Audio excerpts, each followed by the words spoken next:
Французы обедают по 2 часа. У итальянцев есть такое понятие, как дольче фар ниенте, искусство ничего не делания и наслаждение пастой. А вот британцы разогревают бобы из банки и считают, что это нормальный ужин. Так почему же страна, которая 200 лет владела четвертью мира и привезла из колонии сахар, чай, специи, сделала своим национальным блюдом фасоль? Сегодня мы как раз с этим и разбираемся. Выясним, откуда взялась вся эта странная еда и почему она вообще именно такая. Как Лондон при этом стал одним из лучших гастрономических городов планеты. Как то, что ты ешь, выдает твой класс и вообще положение в обществе. И правда ли, что Британия просто украла кухню у всего мира и назвала своей?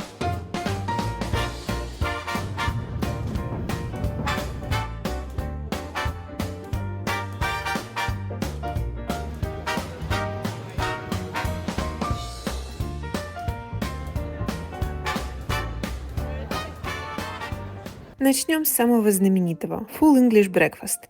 Яйца, бекон, сосиски, бобы, тост, жареные помидоры, грибы. С утра. Все вместе на одной тарелке. Но это еще цветочки. Вот Scotch Egg – яйцо, сваренное вкрутую, завернутое в мясной фарш и обжаренное в панировке. Это традиционная закуска в пабах к пиву. А это Steak and Kidney Pie – пирог с говядиной и почками. Вот это хаггис – шотландское блюдо из бараньих потрохов, сваренных в желудке. А это кровяная колбаса Black Pudding. Ничего общего с пудингом. И это я вам показываю не кулинарные эксперименты, это классика. И отдельная история – мучное. Британцы просто одержимы выпечкой, причем как сладкой, так и не сладкой. Сконы, крамблы, пудинги, пироги, булочки, лепешки. В Уэльсе есть традиционные лепешки, которые пекут на сковороде – Welsh cakes. В Корнуолле есть свои тоже специальные пирожки с мясом и овощами, которые шахтеры брали с собой под землю. И, кстати, корочку не ели, потому что руки были в угольной пыли. И вот тут кое-что начинает проясняться. Все эти странные, сытные блюда, они не из-за отсутствия вкуса появились. Это все еда рабочих, шахтеров, докеров, тех, у кого был действительно тяжелый физический труд. И критерий был простым. Это должна быть сытная, калорийная еда, которую легко взять с собой. То есть, по сути, это кухня выживания, а не удовольствия. Никакого гедонизма, никакого удовольствия ради удовольствия. Это очень важный момент, потому что французы и итальянцы исторически строили культуру вокруг еды как удовольствия, как ритуала, как способа хорошо, классно жить прямо сейчас. Британцы нет. Для них еда — это топливо в духе «поел и пошел работать». В этом контексте показательная история Sunday Roast. Это, наверное, самое шикарное блюдо английской кухни. Там мясо, картофель, йоркширский пудинг и соус. Очень вкусный, кстати, я его очень люблю. Его едят традиционно по воскресеньям. И традиция эта идет с 15 века, когда крестьяне после воскресной службы возвращались сразу и ставили это мясо в печь. Это, по сути, был единственный день, когда можно было поесть нормально. И сегодня это священный ритуал. Британцы любят Sunday Roast так же, как любят Рождество. Но почему именно так? Почему французы, итальянцы построили целую культуру вокруг еды, а британцы нет? Частично это климат и география. Британия – это острова с не самыми лучшими условиями для сельского хозяйства. Это не Средиземноморье с оливками, помидорами и виноградом, которые растут сами. Здесь надо было работать, чтобы прокормиться. Но есть и более глубокие социальные причины. Дело в том, что британцы вообще исторически не про гедонизм и не про удовольствие в моменте. В основе их мировоззрения протестантская этика. Она про то, чтобы работать, не демонстрировать богатство. Излишество — это не очень хорошо. Нужно быть скромным. И в этом контексте долгий обед — это трата времени, какие-то сложные кушания — это излишество. Поэтому мы и приходим к философии «поел и вперед». А вот французы и итальянцы католики, и у них другое отношение к удовольствию. Оно не является таким уж грехом. И кроме того, еда — это еще ритуал и часть семейной жизни, то есть время с семьей. У британцев восприятие было другое. Это видно даже в архитектуре. Зайдите в католический собор. Золото, фрески, скульптуры, красота, которая давит на все чувства сразу. Зайдите в протестантскую церковь, там будут белые стены, никаких особо украшений, только Слово Божье. Никакой чувственности, никакого удовольствия для глаз. Та же философия, что и в еде. Функция важнее формы. А потом пришла Вторая мировая и добила британцев окончательно. Карточная система на продукты в Британии действовала до 1954 года. Это еще почти 10 лет после победы. 2 поколения британцев выросли без особого выбора в еде, с отношением к еде как к функции. Все выдавалось по нормам. Масло, мясо, сахар, никаких излишеств. После такого реабилитироваться, конечно, сложно. Отношение к еде было сформировано, и оно живо до сих пор. Когда я узнала историю всей этой странной еды, я поняла, что она мне нравится. В ней нет эстетики, но в ней есть что-то настоящее, традиция, выживание, характер. Взять хотя бы те же бобы на тосте. Именно с них начинают высмеивать британскую кухню. Откуда они вообще взялись?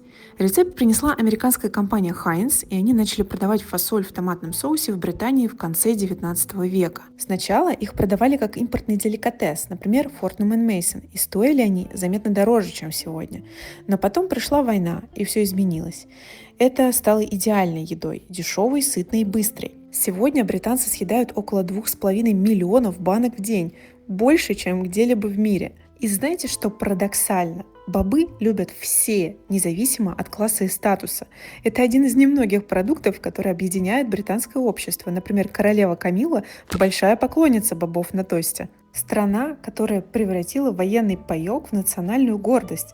Это уже не то, над чем хочется смеяться. Вообще, я обожаю копаться в истории, в таких парадоксах жизни в Великобритании. И если вам нравится это видео, поставьте, пожалуйста, лайк, поддержите канал и подпишитесь на него. Здесь каждое воскресенье выходит видео про жизнь в Великобритании и иммиграцию. Но пока домашняя британская кухня оставалась простой, империя методично собирала все самое лучшее со всего мира. Чай. До 17 века в Британии не было чая вообще. Потом появились торговые пути в Китай и Индию, и чай стал национальным напитком.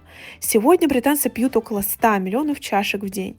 Чай с молоком – изобретение британцев, так как фарфоровые чашки трескались от кипятка, добавляли молоко, чтобы охладить. Вот и весь секрет национальной традиции. Сахар. Карибские плантации снабжали Британию сахаром с 17 века. Именно поэтому британцы такие сладкоежки. Джемы, пудинги, крамблы, бисквиты, специи. Индия дала Британии все, что нужно для нормальной еды. И вместе со специями приехали люди, которые умели готовить. Я пришла на Borough Market, пожалуй, лучшее место в Лондоне, чтобы понять, как Британия собрала кухню всего мира у себя дома.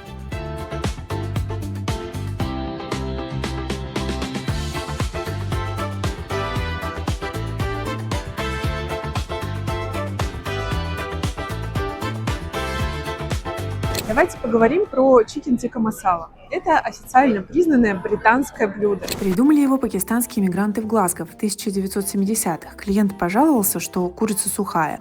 Повар добавил томатный соус со специями, и вот так и родилось блюдо, которое сегодня едят больше, чем fish and chips. Кстати, а вы знали, что fish and chips – это тоже не британское изобретение? Это блюдо привезли еврейские иммигранты из Португалии примерно в 17 веке. Сейчас попробую. Мне, кстати, кажется, что я живу почти год в Англии, и я нигде не пробовала fish and chips так, чтобы вот взять одно блюдо себе и все попробовать и съесть.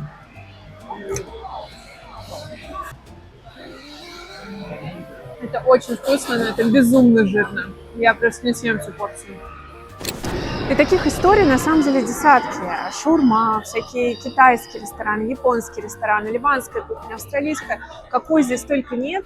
И все это, скорее всего, в Лондоне будет намного вкуснее, чем в любой другой европейской столице. Вроде бы никакого отношения к британской кухне все это не имеет, но это и есть британская кухня. Вот это все разнообразие.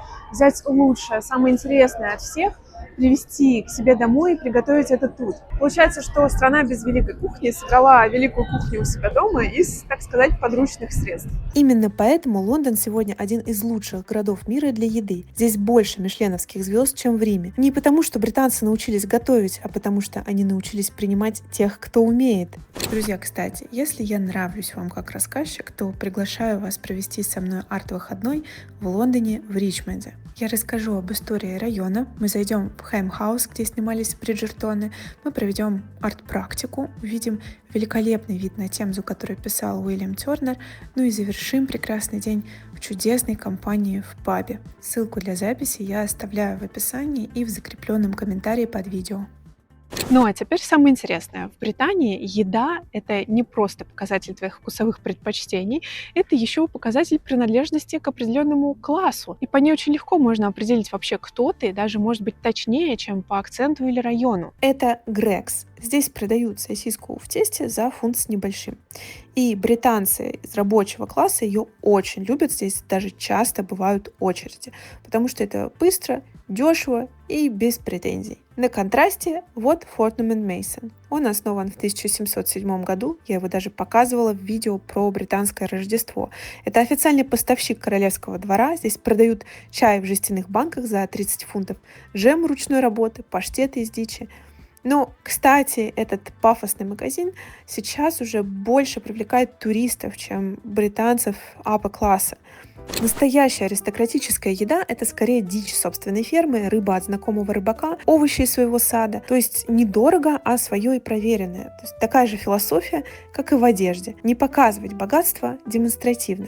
Я об этом много говорю в своем видео про винтаж в Великобритании. Средний класс — это фермерские рынки по субботам, органические овощи, какой-нибудь авокадо, тост, натуральное вино.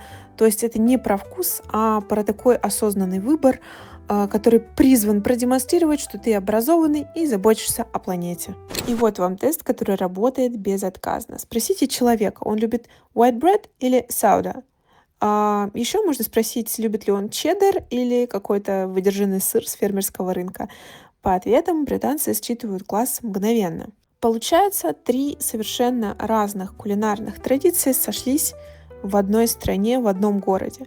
Рабочий класс — это Грекс с сосиской, паб, пирог.